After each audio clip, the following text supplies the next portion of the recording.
네, 다음 페이지 한번 봐보시죠. 네, 요거.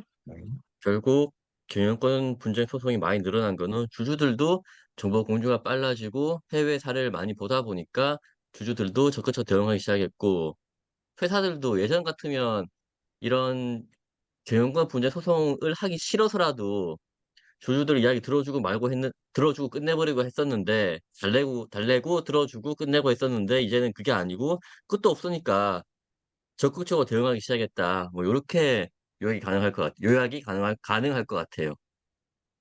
그렇죠. 이게 들어줘 봐야 이게 끝이 안 납니다. 그리고 한 번, 보통 보면 경영권 분쟁 한 번 소송이 들어오면, 그럼 그 들어와서 딱 끝나면, 그러고 나서 안 들어, 그렇지 않아요. 한 번 들어왔다고 해서 나중에 또 들어옵니다.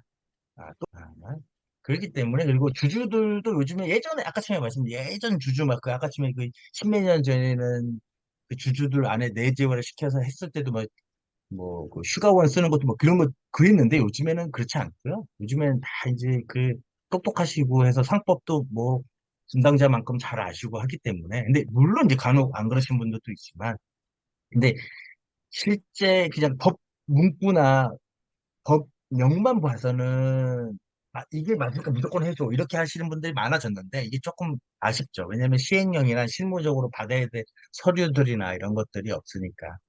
뭐 그런 부분이 있죠. 네, 근데 이런 것들을 또 비즈니스 모델로 하는 법무법인이나 컨설팅 회사들도 점차 많이 늘어가고 있는 추세입니다. 네.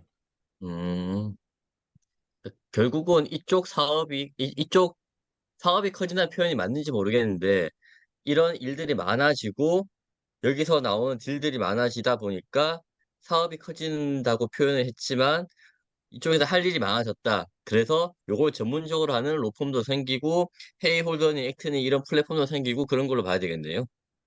그렇죠. 그 예전에 십몇 년 전에는 저희 쪽하고 이제 그 대립각을 세웠던 건 네비스타. 아직도 네비스타가 존재하고 있고요.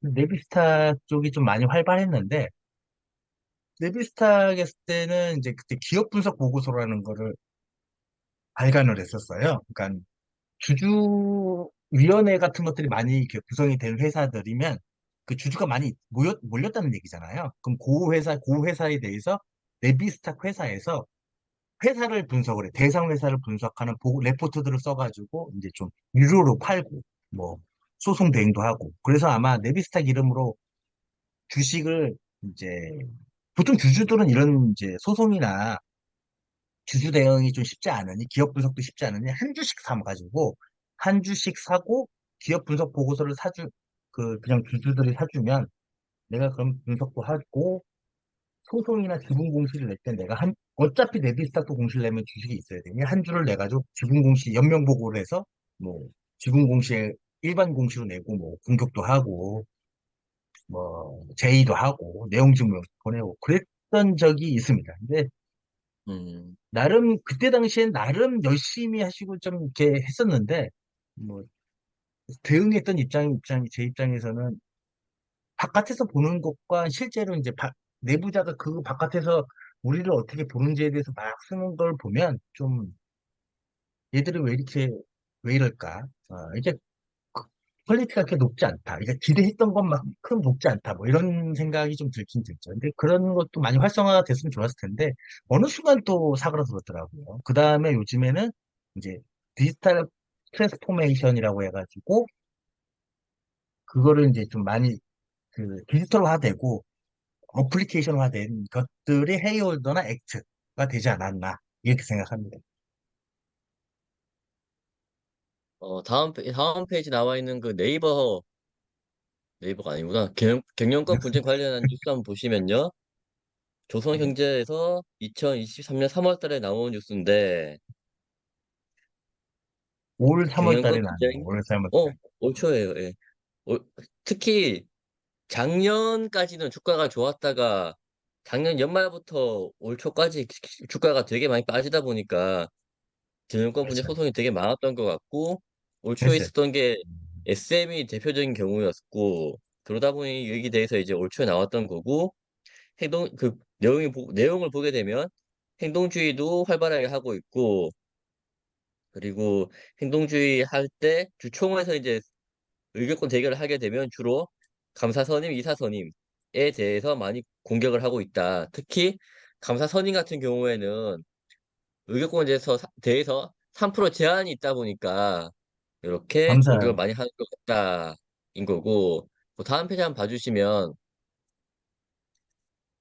어 카카오 경우가 그랬었는데, 그러니까 SM이 경영권 분쟁이 생기니까 카카오하고 그 하이브하고 지분 가지고 싸웠고 서로 더 비싸게 주고 사겠다라고 하는 바람에 주가가 많이 올랐잖아요. 이게 우리가 생각하는 가장 이상적인 경영권 분쟁으로 인한 수익 창출인 건데, 이런 경우는 굉장히 드물잖아요.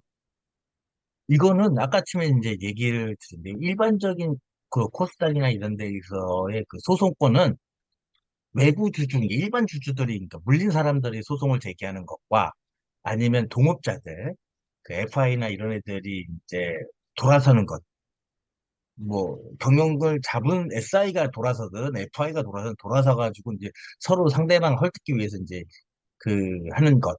근데 그 사람들은 원래 갖고 있던 주식들이 있기 때문에 시장에서 잘 안 사죠. 살 돈이 없죠. 무슨 시장에서 살 정도의 돈이 자금력이 있었으면은 싸우기 전에 시장에서 사가지고 상대방을 밀어내버립니다. 예. 그리고 개인 주주들이 소송 거는 것들은 개인 주주들은 시장에서 살 여력이 벌써 끝났기 때문에 물 타다 안 되기 때문에 소송을 거는 거고. 근데 이렇게 대기업들은 회사의 돈이 있기 때문에 회사 돈으로 얘를 먹으려고 하는 거예요. 이게 그 카카오라든지 아니면 하이브라든지 얘들은 단기착을 바라보는 목적으로 사는 게 아니고 회사를 먹어서 이 하이브나 카카오에 시너지를 더 부가 가치를 더 창출하겠다. 그러니까 그런 와중에 자기들의 자산을 투여해서 먹겠다. 이러니까 이제 옆에 있던 격가지에 있던 소액 주주들 입장에서는 그러면 이게 오르겠구나.